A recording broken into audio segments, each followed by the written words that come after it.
Now the next dosage form, that is called liquid dosage form. Today's topic is liquid dosage form.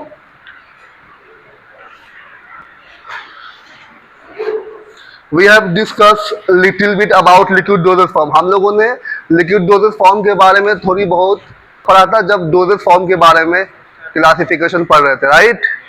सो अगर कुछ example मैं आपसे पूछूं तो आप बता पाओगे? Syrup, suspension, emulsion, solution, elixir, tincture, okay, linctus, ये सारे एग्जांपल है लिक्विड डोजेज फॉर्म के. So before proceeding liquid dosage form, we should know about one term that is called solution. And solution is the mixture of two components. First is solute, second is solvent. Okay. So when we define the solution, you should know about what are the components of solution. That means it is a liquid dosage form having two parts. First is solid, second is liquid, and solid is dissolved in a suitable carrier or suitable solvent. That means here solid substance means API. Okay, solid का क्या मतलब है? जो drug है, जो API है, वो किस में डिसॉल्व होगा? सॉल्वेंट में. That solvent also known as carrier, okay, or transport system. Okay, so liquid dosage form, as you know, there are different types of liquid dosage form. It may be solution, it may be syrup, it may be suspension, emulsion, elixir, tincture, linctons, and many more. We have number of example, lots of example of liquid dosage form. So as I know, every dosage form have some advantages and some disadvantages. First we are talking about advantages of liquid dosage form. Powder dosage form की advantage याद है सबको? याद है? Yes or no? Powder dosage form की advantage याद है? याद है? Okay. So first advantage of liquid dosage form. So first advantage, immediate available for absorption. आपने देखा था पाउडर डोजेज फॉर्म या सॉलिड डोजेज फॉर्म में, जैसे आप मेडिसिन खाते हो बॉडी के अंदर जाती है और इसका कांटेक्ट होता है किसके साथ? फ्लूइड के साथ. बॉडी के अंदर जो जीआई में जो फ्लूइड है उसको बोलते हैं जीआई फ्लूइड. वो किस नेचर का होता है? Aqueous nature. तो फर्स्ट कांटेक्ट होगा किसके साथ? जीआई फ्लूइड के साथ. सपोज कर लीजिए, अगर हम एग्जांपल करें, let's say about tablet. Tablet क्या? सॉलिड डोजेज फॉर्म है. ये बॉडी के अंदर गया, बॉडी के अंदर जाने के बाद ये क्या हुआ? कांटेक्ट में आया जीआई फ्लूइड. फर्स्ट जो पार्ट है वो होगा उसका ब्रेक डाउन, डिसॉल्व होगा. डिसॉल्व होने के लिए क्या होना है इसको? Break down. Say it is first point, immediate available for absorption. Tablet की बात कर रहे थे. टैबलेट अगर बॉडी के अंदर गया, जीआई फ्लूइड के कांटेक्ट में आया, टैबलेट क्या आपका सॉलिड है, ये डिसॉल्व होगा. डिसॉल्व होने के लिए पहला जो स्टेप है वो क्या होगा? Break down. इसको बोलते हैं डिसइंटीग्रेशन. जब ब्रेक डाउन होगा ये जीआई फ्लूइड में डिसॉल्व होगा. डिसॉल्व होने के बाद ये एब्जॉर्ब होगा. किसकी बात कर रहे हैं? सॉलिड डोजेज फॉर्म की बात कर रहे हैं. यहाँ पे जो एडवांटेज है लिक्विड डोजेज फॉर्म की, immediate available for absorption. Because liquid dosage form में ब्रेक डाउन की जरूरत नहीं है, डिसइंटीग्रेशन की कोई जरूरत नहीं है. तो ये क्या होगा? इमीडिएट अवेलेबल हो जाएगा एब्जॉर्प्शन के लिए. अगर टैबलेट होता तो क्या होता? जीआई फ्लूइड के कांटेक्ट में आता, ये फिर ब्रेक डाउन होता, फिर डिसॉल्व होता, फिर एब्जॉर्प्शन होता. तो यहाँ पे ब्रेक डाउन की जरूरत है नहीं, डिसॉल्व होने की जरूरत नहीं है. ये ऑटोमेटिकली क्या लिक्विड फॉर्म में है, जैसे बॉडी के अंदर गया ये एब्जॉर्प्शन स्टार्ट हो जाएगा. सो फर्स्ट पार्ट पर समझ में आया क्यों इमीडिएट अवेलेबल फॉर एब्जॉर्प्शन? ये क्या एडवांटेज है? Advantage over solid dosage form. तो अगर आप चाहो तो यहाँ पे ब्रैकेट में लिख सकते हो immediate available for absorption as compare to solid dosage form, right? Second point, administration is convenient, more easy. आप देखोगे जब आप टेबलेट को सोल्व करते हो, निकलते हो, तो यहाँ पर थोड़ी सी प्रॉब्लम होती है, लेकिन जैसे लिक्विड लेते हो इजीली एडमिनिस्ट्रेट हो जाते हैं। Okay, so it is especially for infant as well as psychotic patient. Psychotic means if patient is mental disturbed.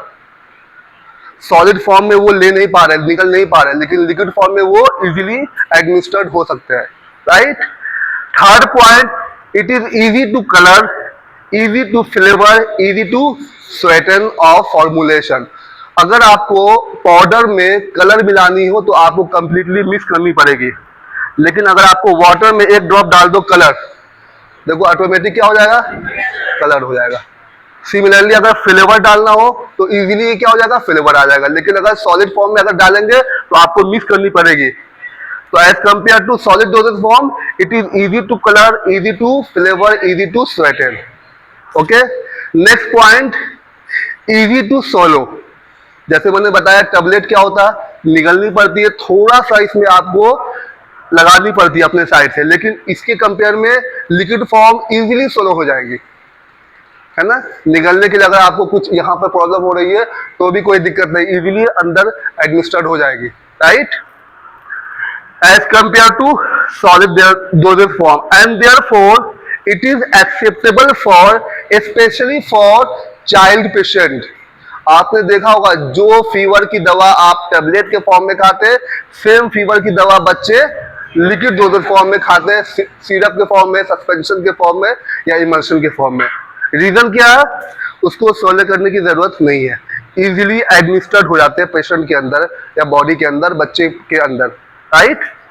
Next point, in case of liquid dosage form example solution, it is a homogeneous system and therefore drug is uniformly distributed throughout the preparation.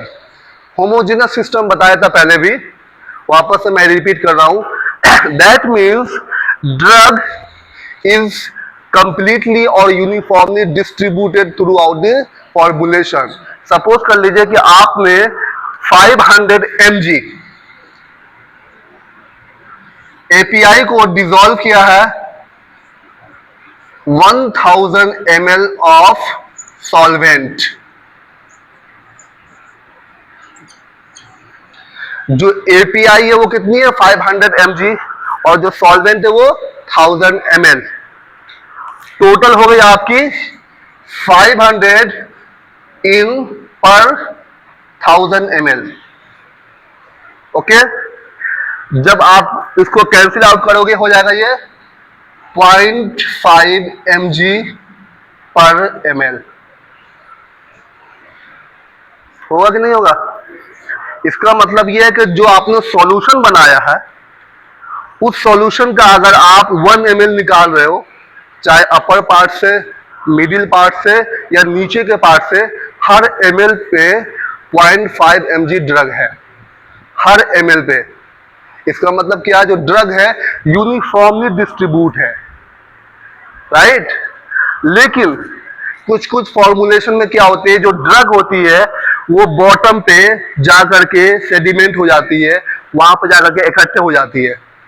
उस condition में आप बोल सकते हैं कि it is not uniformly distributed, it is not homogeneous system, it is heterogeneous system, है ना। Homogeneous और हेट्रोजेनस में क्या डिफरेंस है?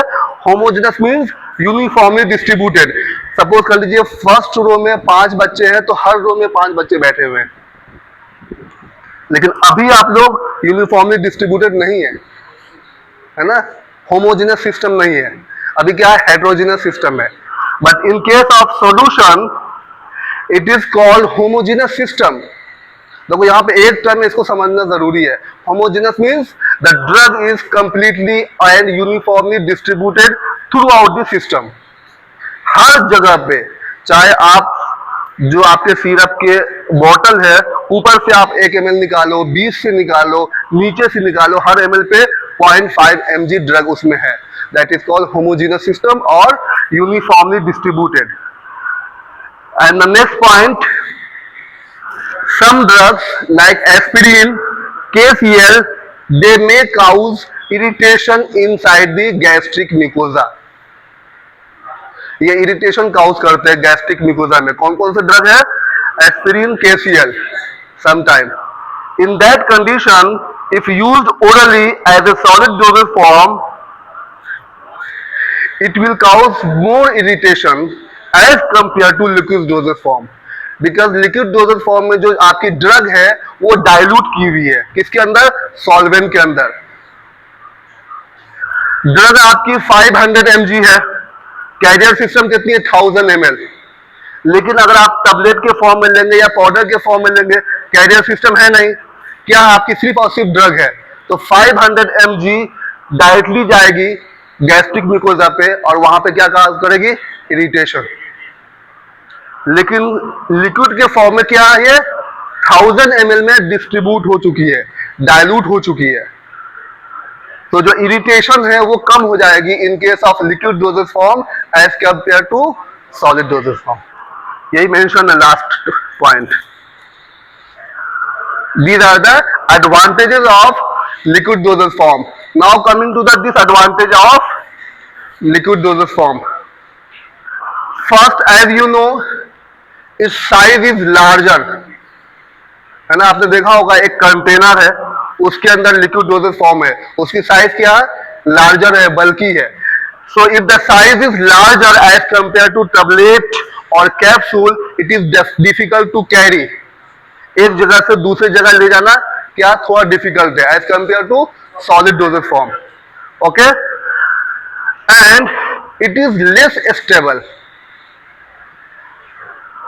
ये पॉइंट आप लोगों ने पहले भी पढ़ा. Less stable, stability. Powder dosage form में दो स्टेबिलिटी हमने पढ़ाई थी, एक केमिकल और एक फिजिकल. एक एडवांटेज है और एक डिसएडवांटेज है. एडवांटेज क्या? Chemical stability is the advantage of powder dosage form. That means there is no degradation, no oxidation, no reduction, no hydrolysis, no breakdown. Okay, but here in case of liquid dosage form, it is less stable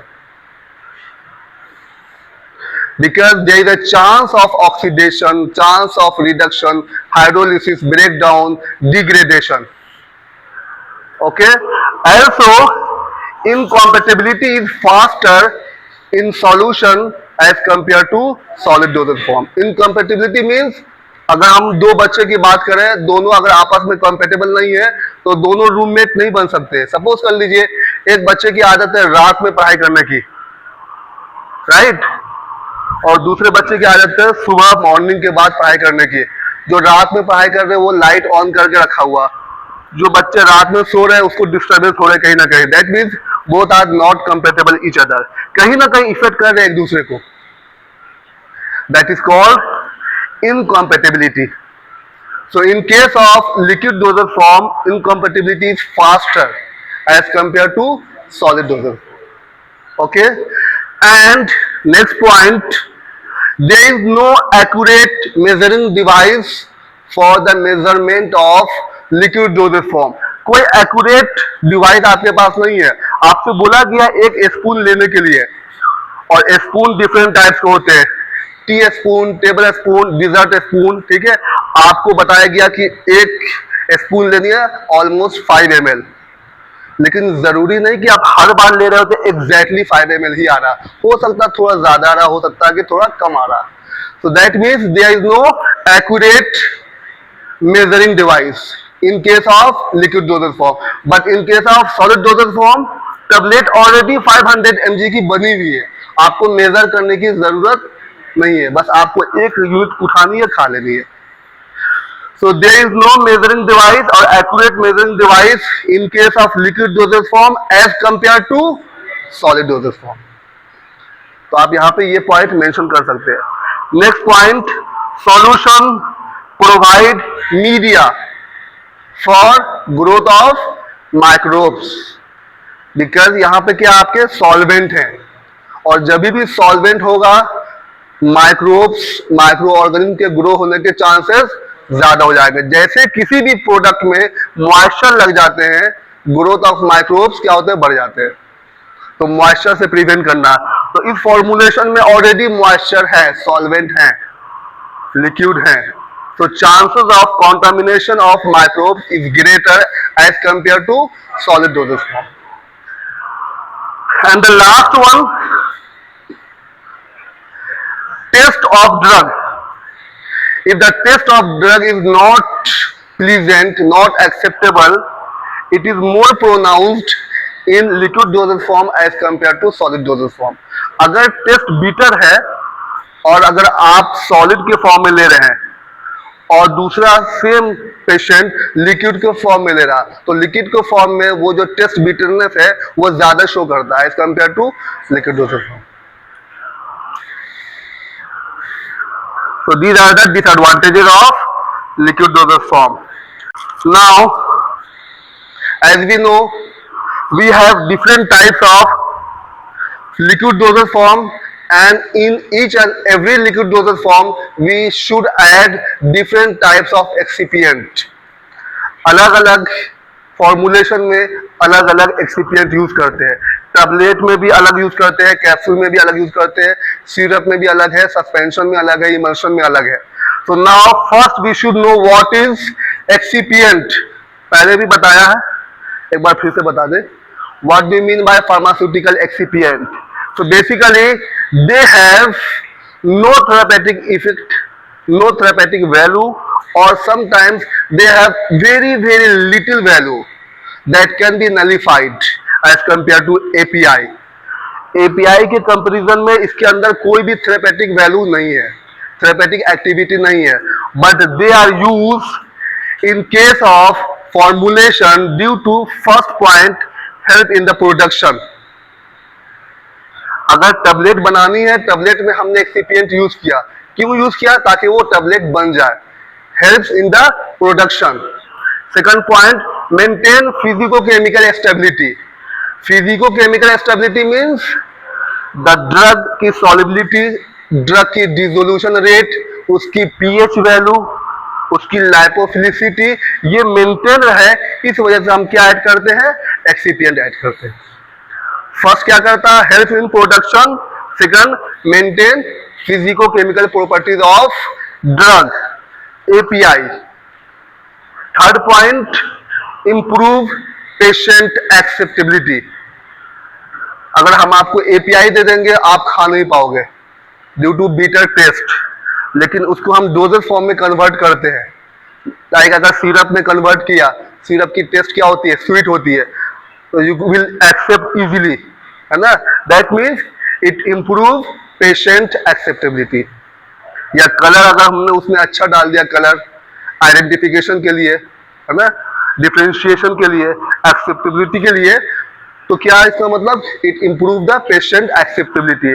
last, it improve functioning of dosage form as a drug delivery system. DDS का full form है drug delivery system.